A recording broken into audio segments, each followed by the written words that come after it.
आप सभी को जय श्री गणेश। देखिए प्यारे बच्चों, आपका एक्सरसाइज 2.2 है और क्वेश्चन नंबर फर्स्ट का सेकंड क्वेश्चन। मैं इससे पहले ये पहला क्वेश्चन बता चुका हूँ।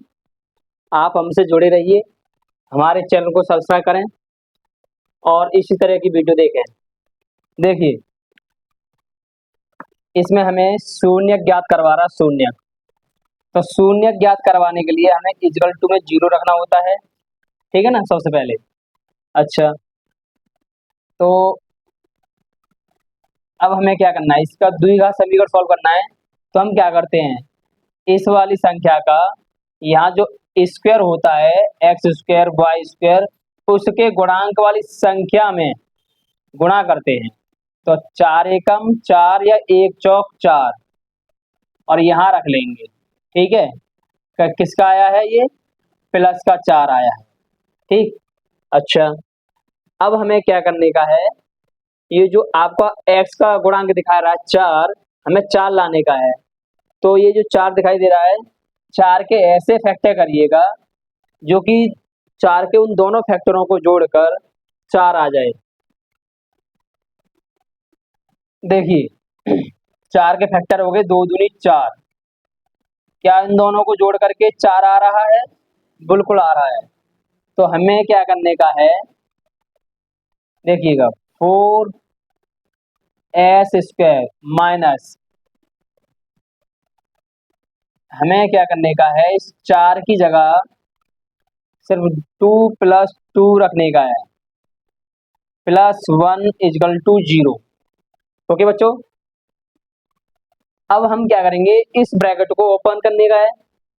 तो 4s² माइनस, तो ये माइनस जो है अंदर जब जाएगा तो प्लस को माइनस कर देगा और माइनस को प्लस। तो अंदर हम देख पा रहे हैं कि दोनों जो संख्या हैं वो दोनों ही प्लस की हैं।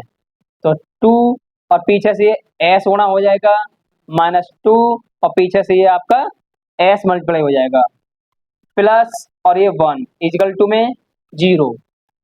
तो अब हम देख पा रहे हैं कि ये 4s² - 2s है।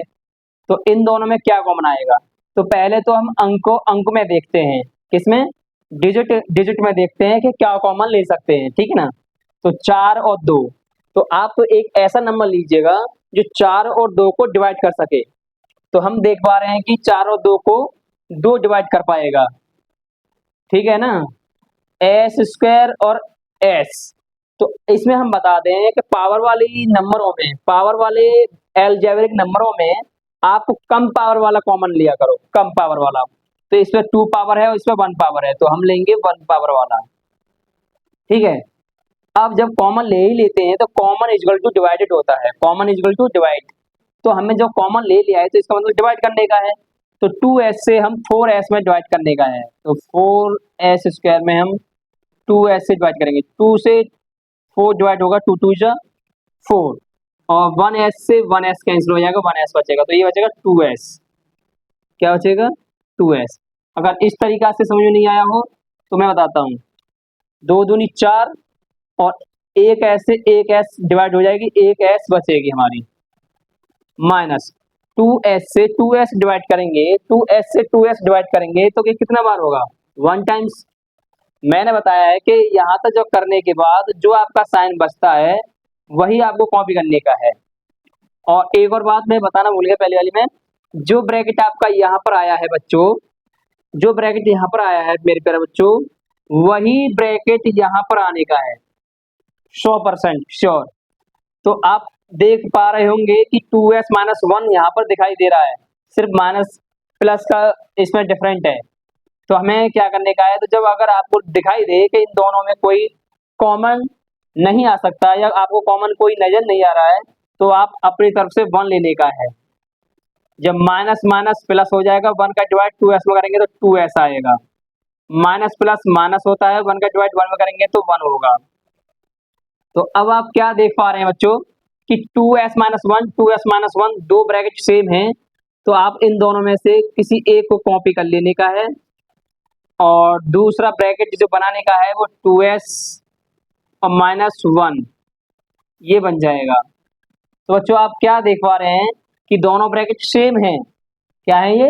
दोनों ब्रैकेट सेम है। ये दूसरी तरीका से भी हो सकता था, बट मैंने क्या किया है, ये गुणनखंड विधि से किया है। तो अब हमें क्या करने का है, फर्स्ट ब्रैकेट इजकल टू 0 रखने का है, फिर second bracket equal to also 0 रखने का है। अब क्या करने का है, -1 को हम 0 की तरफ लेके जाएंगे, तो भाई -1 है तो ये हो जाएगा +1, ठीक है ना। अब हम क्या देख पा रहे हैं कि s के साथ 2 मल्टीप्लाई में रह गया है। जो मल्टीप्लाई में होता है अगर हम उसे दूसरी साइड की तरफ सेंड करते हैं तो वो डिवाइड में जाता है। डिवाइड मतलब बट्टे में जाता है। तो s का वैल्यू आ गया हमारा 1/2। अच्छा, इसे देख पा रहे होंगे, तो जैसे ये सेम है तो सेम ही होगा जैसे कि इस तरीके का ये हुआ है। ओके, ठीक है ना। तो ये जो s की वैल्यू निकली है 2, हम बच्चों इनको अल्फा और बीटा बोलते हैं। अल्फा और बीटा बोलते हैं, ठीक है ना।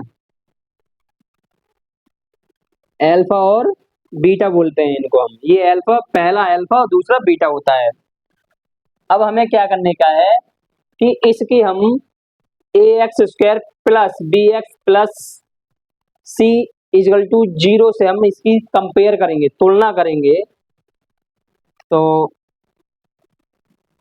ax² plus bx plus c equal to 0 से तुलना करने पर, ठीक है ना। तो ये तुलना करेंगे हम,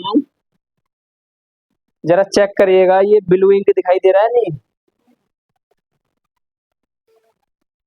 उसमें चेक करिए, देखिए। इससे हम जब तुलना करेंगे तो ये देखो x² आ रहा है, तो यहाँ s² आ रहा है, तो इससे तुलना करेंगे तो इसका कोफिशिएंट क्या है, मतलब गुणांक क्या है, a, और यहाँ पे गुणांक क्या है 4। तो है इसका मतलब है a बराबर हमें क्या मिल जाएगा, 4 मिल जाएगा।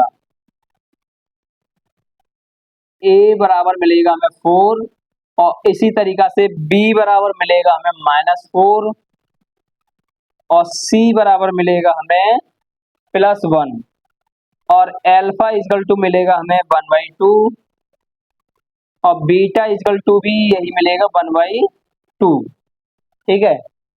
अच्छा, अब इसमें सत्यता की जांच करने का है। क्या करने का है, सत्यता की जांच, इसलिए ये मैंने निकाल के तैयार कर लिए हैं। तो सत्यता की जांच मैंने यहाँ पहले से आपको लिख के, मान लो लिख के तैयार कर दिया, यहाँ ये कॉपी कर लिया, ठीक है ना। तो मैं डायरेक्ट फॉर्मूला लिखता हूँ, क्या है, पहले तो हिंदी में लिख देता हूँ, शून्यकों का योगफल बराबर होता है -b/a। शून्यकों का योगफल मैं थोड़ा सा अब शॉर्ट में लिखता हूँ, अल्फा प्लस बीटा -b/a। तो अल्फा मेरे पास आएगा 1/2 प्लस, और बीटा भी मेरे पास 1/2 आएगा, और बी क्या है मेरे पास -4, माइनस, तो यहाँ पहले से लगा हुआ है, और फिर ये -4, ए क्या है मेरे पास 4। तो आप जानते हो 1/2, 1/2 मतलब आधा और आधा कितना होता है, 1 होता है बच्चों। आधा और आधा 1 होता है, माइनस माइनस प्लस, 4 एकम 4 कटेगा, तो इसका भी आंसर 1 हो जाएगा। अब दूसरा जो इसकी सत्यता की जांच होगी वो होगी शून्यकों का गुणनफल। क्या होगा, शून्यकों का गुणनफल क्या होता है, c/a।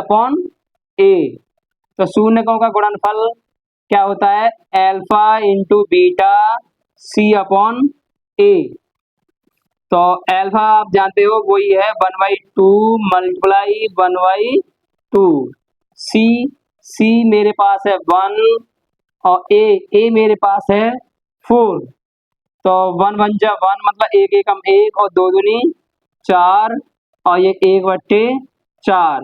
ये आप देख पा रहे होंगे दोनों साइड है, ऊपर भी और नीचे भी सेम आ रही हैं।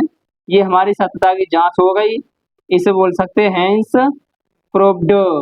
चलिए भाई, ठीक है। अब तीसरा क्वेश्चन में नेक्स्ट वीडियो में बताऊंगा। इसके लिए आपको धन्यवाद।